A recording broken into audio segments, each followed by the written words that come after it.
Welcome back to United Irvine podcast, and today we have gleaming and beaming beautiful faces here of Josh Ferguson and Benyamin Josh. Indeed.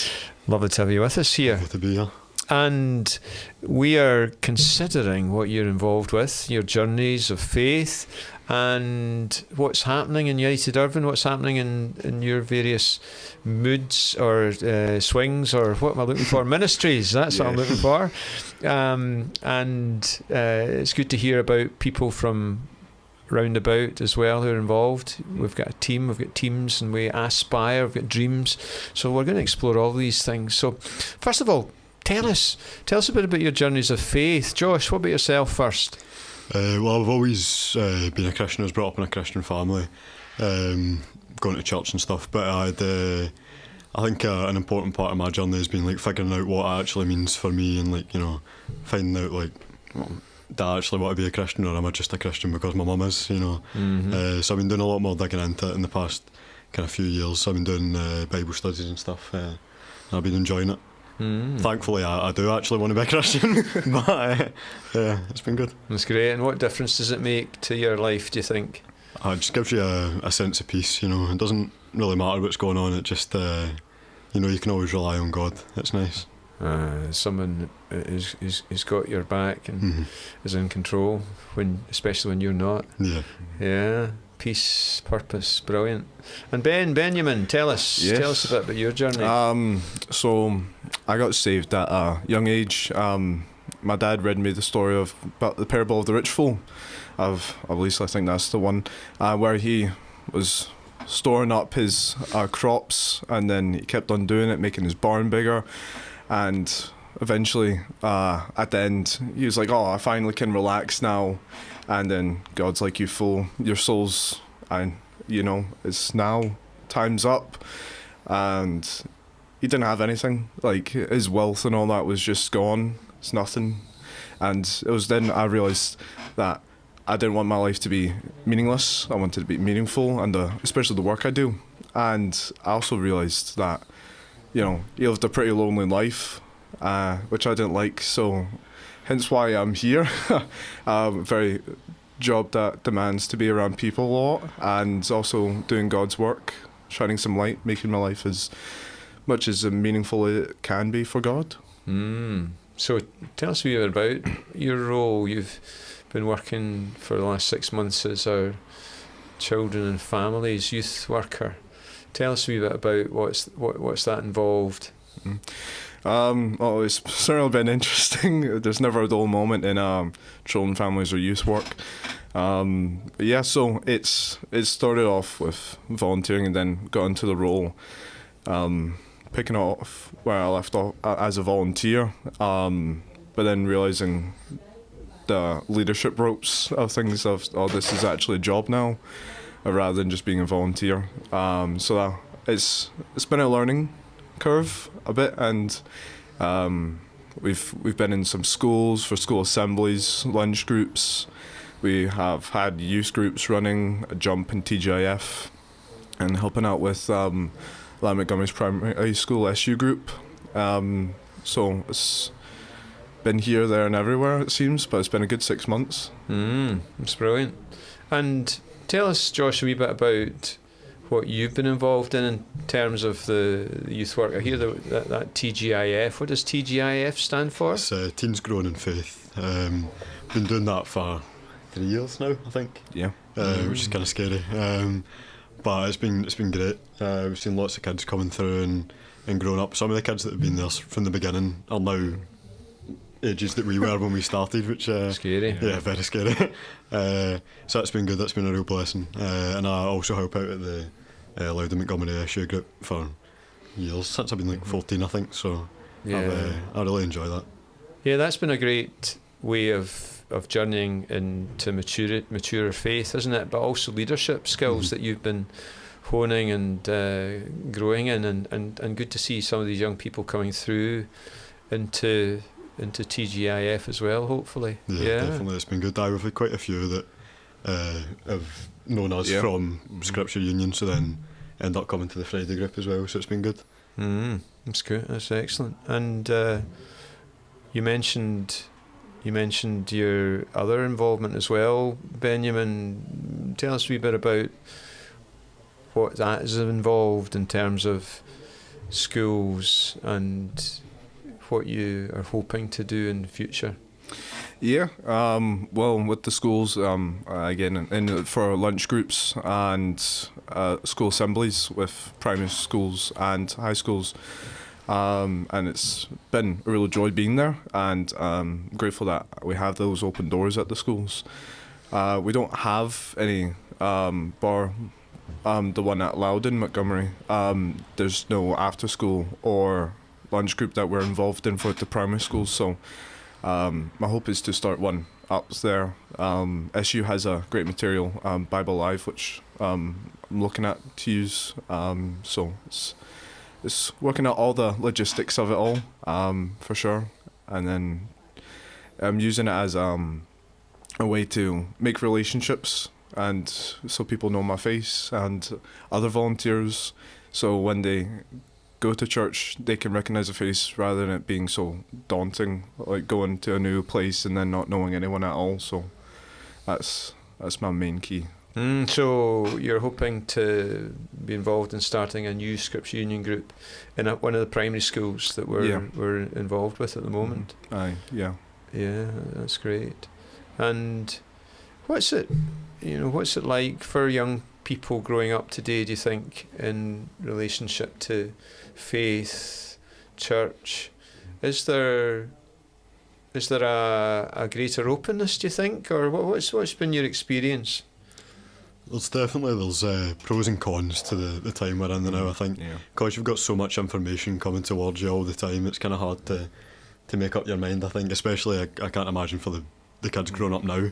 That was just from my experience, and that was longer ago now than I like.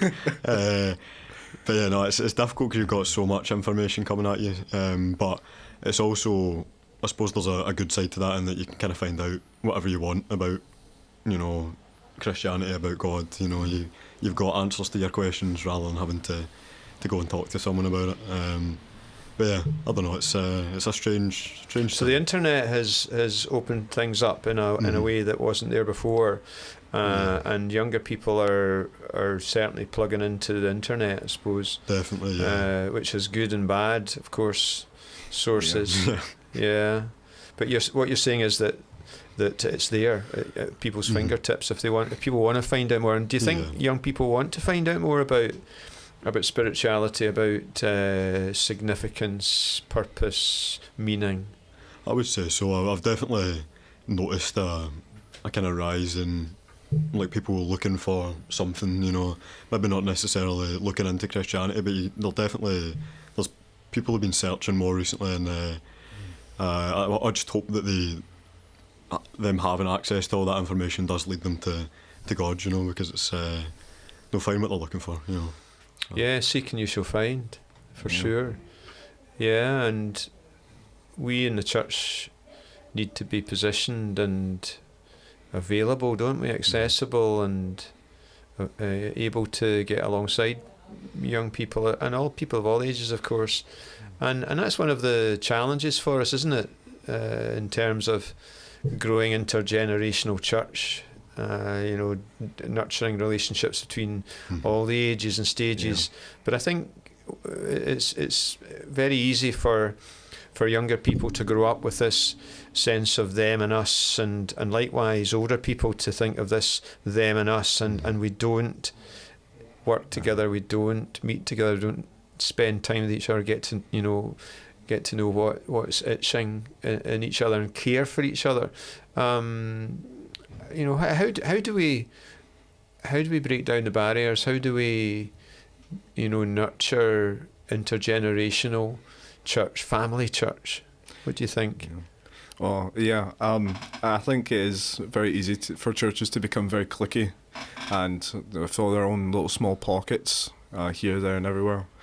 Well, all it genuinely takes is just for that one little step of getting over the uncomfortableness of going and talking to a new person, doesn't it? It's going up and saying, "Oh, hey, how you doing? Haven't seen you before." getting to know them, for them to know you. It's building that first relationship, taking that first step that I think a lot of people struggle with. So it's all genuinely about just building those relationships, making people feel safe and welcomed. Yeah. What do you think, Josh? I would have to agree. It's really all about connection. There's something you're going to be able to relate to in everyone. And you just have to look for that. You're not going to love everyone, but I think an important part of being a Christian is making an effort and making people feel welcomed. So I think it's just you just have to get over the awkwardness, I think, because it will be awkward at first, but it's worth it. Yeah, and it's interesting. Older people can be great youth workers. You don't need to be young to be a youth worker. It's if you care for people and you're interested in people, and you're able to express that love and care and concern with younger people and listen to younger people. Younger people warm to that, don't they? You don't need to play cool. You don't need to be someone that you're not. You just need to be genuine. Genuine, that's right. Genuine is very much what people look for, isn't it? Authentic. Yeah. Not pretend, not put on. Yeah, authentic and genuine. And you've got, you mentioned jump there. What's jump? Is that youngsters got to jump higher or what? Well, if they can. Jump is a youth group that happens just before TJF. It was to help... Friday nights, on Friday nights, yeah. It's to help the transition period from primary school to secondary school. So it's from P6 to S2. And again, it's to help that jump transition period from primary to secondary school. And it's a chance for also them to go from SU to have a little space where they can be themselves and then go into the bit of mature of TGIF and then the church as well. It's mainly focused around, again, building those relationships so they can see other people around that they know those people will be at that church for them, and it's a safe place to learn about God. And not only it's when you're in primary school going into secondary school, you're absolutely... I was homeschooled, but I can imagine from stories I've heard that it's very daunting going from a primary school to secondary school. Did you find that? Yeah, it was quite a transition. Yeah. So I think it's important that we have something in place for the kids because I think that was something we noticed before. Yeah, jump was a thing. It was a lot of the kids from SU. We got a couple coming to TGIF, but a lot of them kind of fell away from youth groups and things because I suppose when you're just going into secondary school, it's a bit scary to go to a youth group where there's like 15, 16-year-olds. You don't really know if you'd fit in. Yeah. But yeah, I think jump's been great for that. It's been a consistent in a time of struggle for them trying to fit in, but then it's jump. You can be who you are, even if you're transitioning and trying to figure out who you want to be in secondary school. That's cool. And what we've seen at Connections on Friday nights is an evolution, I suppose. It's so you've got the jump kids, and then you've got the older kids in secondary, and then you've got you reach 16, and then there's the question, well, what happens next? But you're managing to embrace them as well. How are you doing that? When they reach 16, they can still continue until they're 18, and finish high school, or they can start developing their leadership skills if they want, so they can be a trainee leader, and which we have seen a lot of them take interest in it. So it's quite amazing to see the next generations taking a step up, not of being asked to, but of willingness, which is amazing to see, and just a sure want to be a part of what's happening. It's been amazing to see. So that's been going on, and then throughout the summer we started a TGF after hours for S4 to S6, and it was just for those older youth to have that space to chill out and unwind from all the rampantness of the younger ones and just be themselves, chill, tell us a bit of drama if they want, and also to really think about well what's next for them and how we can help and how Jesus fits into their lives. Excellent. And I'm thinking of the weekend away as one of the ways that we get a bit of intergenerational liveliness.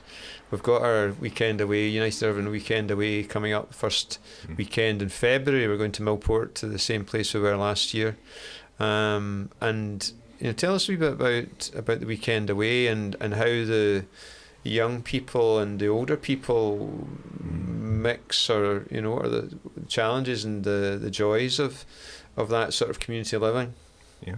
Do you want to take this one, Josh? Sure, yeah. I've always really enjoyed the church weekends away because I suppose because you're all in such close quarters, it means you're talking to people you maybe wouldn't talk to at a Sunday service, and you're having you're building connections that maybe you wouldn't have the opportunity to otherwise. It's just good. It's a blessing to be able to get away with a group of fellow believers and just relax, have a good weekend. It's not a chance you get very often. So I've always really enjoyed it. Yeah, it's great fun. It breaks down barriers for sure. It's sometimes a Sunday morning can feel a bit of a production. It's a service, and then they go and get their teas and coffees, sit at their little groups, and then some skedaddle away to Asda or to get lunch. But at the church weekend away, you're stuck there for over a weekend, so you're sort of forced to, in a way, to get to know people. And especially, I think the games are quite very good icebreaker. You get to be your daft self amongst them all. See your true colours shine. Cool. And there are some dreams. What are the aspirations for United Irvine? We're not just talking about Fullerton. We're talking about the rest of our worship centres in Girdle Toll and Muir Relief and in Dreghorn Springside and Crossing Together. What are some of the hopes for the near future, do you think? Well, it's been a blessing to have Paul Buteman from Youth Work Journeys come help us with this year. He's been coming down and especially tuning in with other worship centres. The hopes is to start a youth group in Dreghorn and Springside and start from there. And again, we obviously really want to get involved with any of the worship centres. So how I do things sort of is, I will do things if you want me to, so let me know. I can come up with ideas all day long, but you're there, so come to me with your ideas and I can help make it happen and be there to support you. So ideas are very much appreciated. So if you're at one of the other worship centres and want a youth group there, or think how that may work and want to help lead, get in contact with me. My contact details are in the church magazine, so please feel free to do that. Marvellous. And well, you're in your early 20s. We wouldn't nail the how old you are, but it's great to have young people around. You help us to grow up, and we help you to grow up in terms of older, younger people. And what has encouraged you and helped you in a church, a multi-generational church, and what's been difficult? What could we have done better? What could we do better? Well, I think one of the biggest things was when me and Josh, when we were a bit younger, in our youth and doing the youth services, afterwards we would get a lot of people coming up to us from all ages and telling us and giving us feedback. Some were good, some were like, mate, you need to talk a bit slower and a bit louder. That was to me. I could see you were getting a bit nervous up there, mate. And then mine was often to stop throwing Josh under the bus. It was my sort of fall to when I was up there for comic purposes, comedian purposes. Just make fun of Josh while I was up there. But yeah, so that was quite helpful to just be encouraged, no matter even if it was a youth service, to be encouraged on our walk, to be able to show what we've learned as well.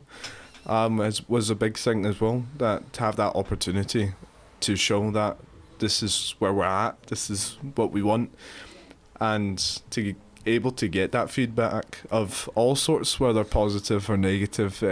I think it did help us to grow, and we're here on a podcast, so it does show.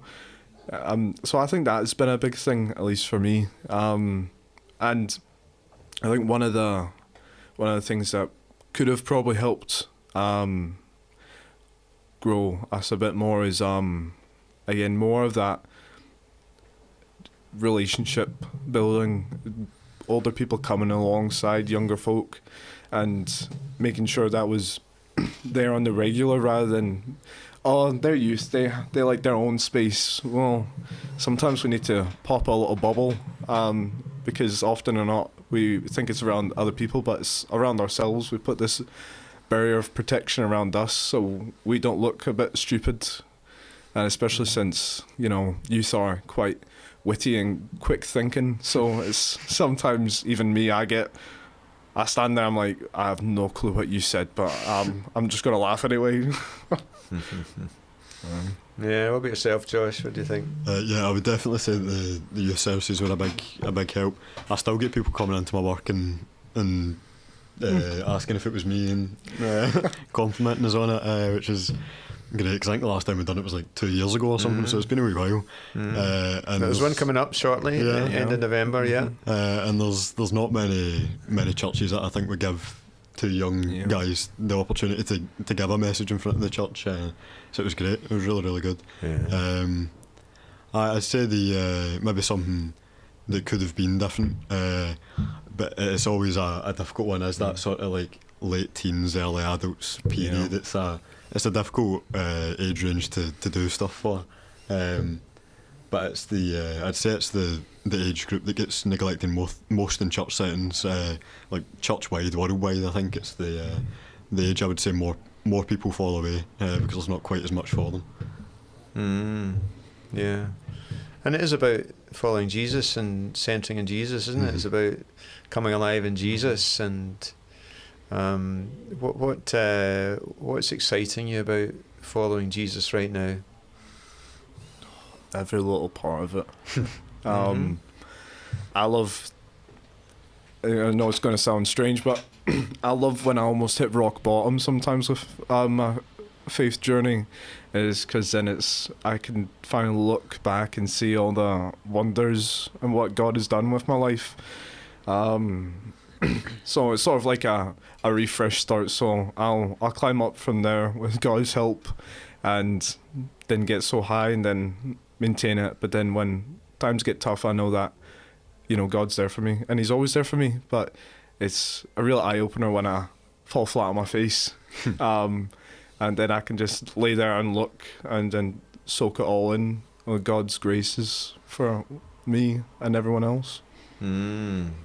Thank you. What about yourself, Josh? I'd say something that's exciting me right now about my faith is I'm quite a knowledge-driven person, especially now that I'm back in education. It makes me really graphic design. You're back into graphic design. Back into graphic design now, so it's kind of lit the fire in me again to know stuff. And I've been doing a lot more digging into Christianity recently, and like the history of it and the beliefs of it and things, and studying the Bible a bit more deeply. Because we've been doing a Bible study for 8 years now, I think, maybe 9 years. Yeah. 9 years, yeah. And because we're a bit older now, we've been doing a little bit more in-depth studying and things, which I've really enjoyed. So yeah, that's been exciting me recently, just getting to know him a bit more. And I don't know, I think it builds a stronger foundation when you really understand what you actually believe. You don't find yourself kind of panicked as much. Yeah. Brilliant. So you feel as if you're going deeper to go higher, so to speak, to grow up. Yeah, exactly. Brilliant. Oh, well, thanks so much for joining us on United Irvine podcast. Of course. Friends who are listening, do subscribe, do tune into the other podcasts from United Irvine, and if you've got someone that you know who you'd like to be involved in the podcast, let us know, and we'll get them in to hear from them. So go well, friends. Yes, all the very thanks. best. God bless. Blessings. God bless.